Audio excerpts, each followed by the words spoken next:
बिस्मिल्लाहिर्रहमानिर्रहीम। अस्सलाम वालेकुम दोस्तों, लॉक डाउन के हवाले से एक नई अपडेट आपके साथ हाजिर हूँ। तफसीलात के मुताबिक वज़ीर आला की जानिब से जारी करदा बयान में कहा गया है कि कोरोना की सूरत हाल का रोजाना की बुनियाद पर जायजा ले रहे हैं।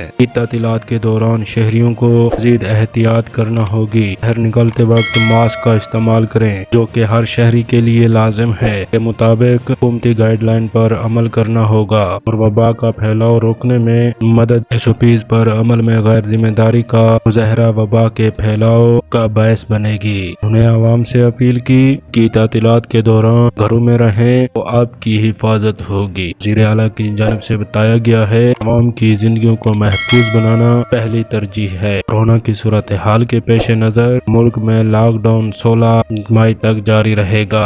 अल्लाह हाफिज।